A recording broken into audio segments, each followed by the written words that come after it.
children of God. Happy New Year, you guys. Seriously, I know saying Happy New Year in March is actually wild. I am aware. I am actually aware. But here's the thing, y'all. Life be lifing. And that's literally what I said the last time I sat and did a from my couch to yours. And it's what, almost a year later. And I just feel like I have grown so much. So, with all that being said, it wasn't a lot. But with that being said, welcome to the very, very first From My Couch to Yours of 2026. Good to have you here. You guys, I know that it's been a while, but I thought, let me start the first one. Okay, I didn't think. Jesus arranged this. But guess what, y'all? I am doing the very, very first From My Couch to Yours of 2026 from a pretty cool location. I am sort of kind of on a couch, not in my house, but guess what, y'all? Just peep my background. That's right. That's a football stadium. Actually, scratch that. That's a Premier League certified football stadium. The home of the Canaries. I am in Norwich, UK, you guys, and my hotel borders literally right next door. It's the Norwich City Stadium, and this is actually a pitch side room. So, if you wanted to come to Norwich or the UK or London, or not London, but the UK, and watch a Premier League match. Well, right now Norwich is not in the Premier League and they're in the Championship. They're number 17. So I don't see, they're not, like, at least not for the next year. But if you wanted to come, there was supposed to be an FA Cup match today, and I thought that it was here, but actually it's in Leeds. So if you wanted to come and watch a EFL whatever kind of match in the UK, you can come to Norwich City. It's a Holiday Inn right next door, and you can watch from the pitchside room. This is not sponsored, y'all. They don't know my name. But I just thought it was really cool. And as someone who hates the cold, but I do love football, this is perfect. I can be in a warm room without paying hospitality charges and watch the match. So, you're welcome. See, 2 for the price of 1, you guys. Someone say from my couch to yours. You guys, I feel like I've come with brand new energy, and I love that for me, and I love that for you. Love that for us. Justin says that, so I'm not trying to steal that from her, but it felt right to say in the moment. Anyway, you guys, yeah, the very first From My Couch to Yours, I just feel like, of course, we're going to talk about the Bible, but I thought I'd make it a little bit more practical.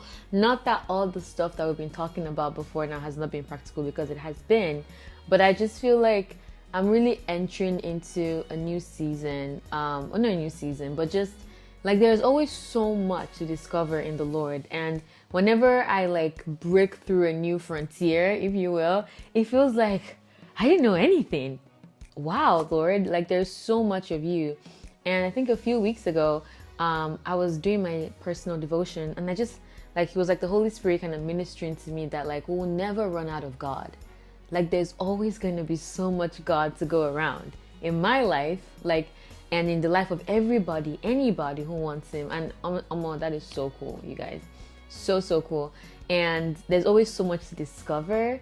And what I've been discovering in this past few months, this past few weeks, this season, is how much of a storyteller God is.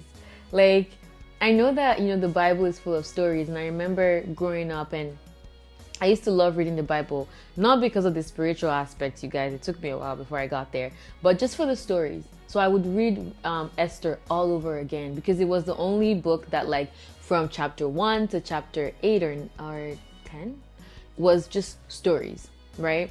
Just full-on stories, and like it was a full, like, beginning, middle, end, right?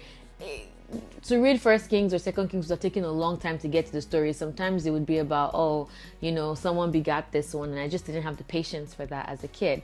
But Esther was, beginning, middle, and end. The same thing with Ruth.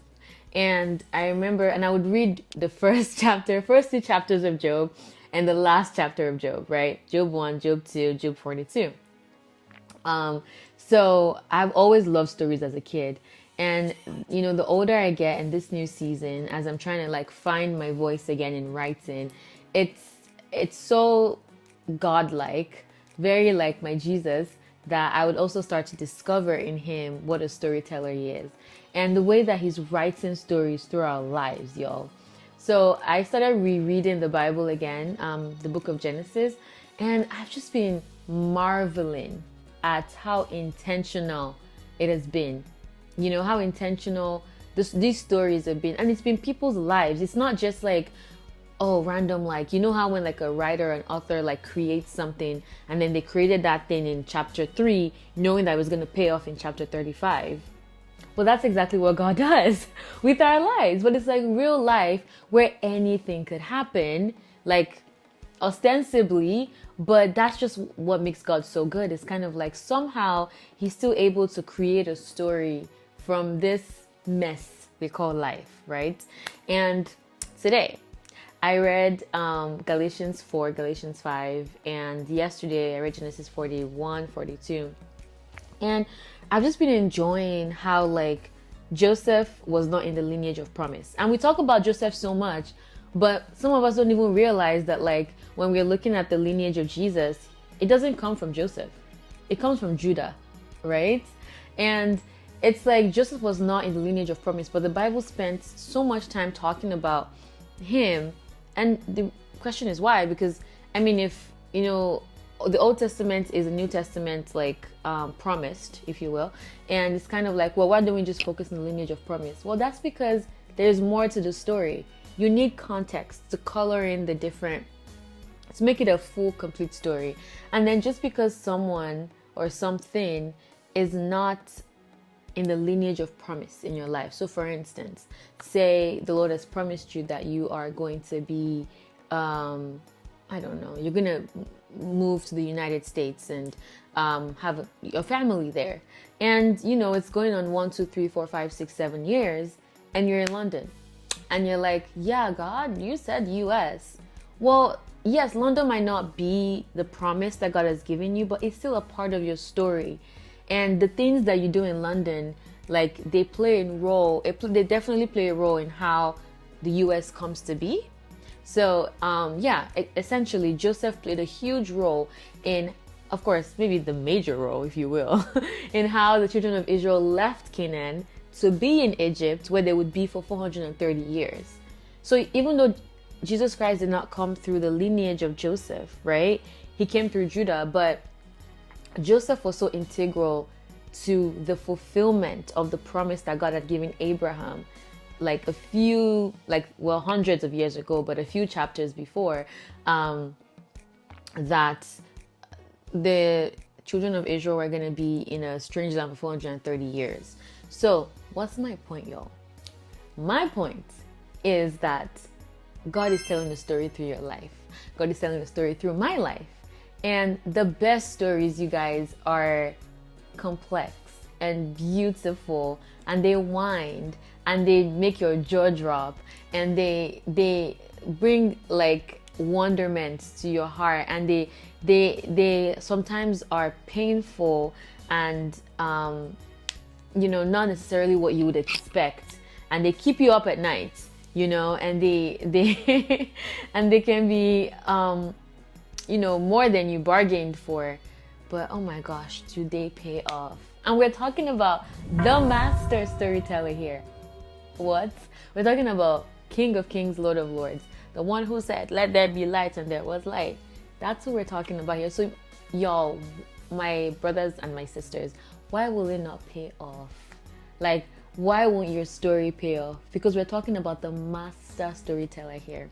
And honestly, what a blessing to be a part of his story. I feel like I've spoken about something similar like this on this page, but it's just such a blessing to me. And even as I am, hopefully this video drops before my birthday, I pray to Jesus that it does. But because so that it can make sense when I say that, even as like I'm entering into a new year of my life, March 29, y'all, 29 and 29. Even as that comes in, I'm just so energized. And so like something Paul says in Galatians chapter 5, something about like, or 4, I'm not sure which one, I think it's 4, and it just talks about how like the promise doesn't need our inputs.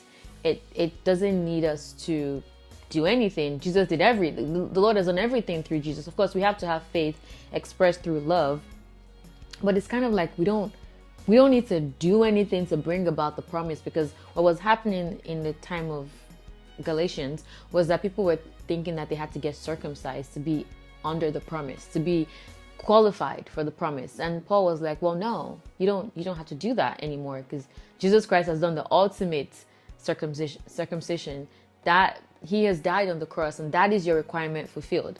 And so I feel like as children of God, you know, it's so easy to just rest and know that the Master Storyteller is at work, y'all. And what a beautiful story your life is going to turn out to be. Y'all, don't worry about the middle. He knows the end, and the end is gorgeous. Well, I love you. I am glad I got to show you a football pitch today, sort of, kind of, maybe a little bit. And I just hope that this has blessed you in some way. It's not a long one. I hope it's not a long one. I don't know how long I've been talking for. But yeah, you guys, it's a new season. God is telling a story in your life, and can't wait to read about it. Can't wait to see it, y'all. It's going to be amazing. I love you. Bye.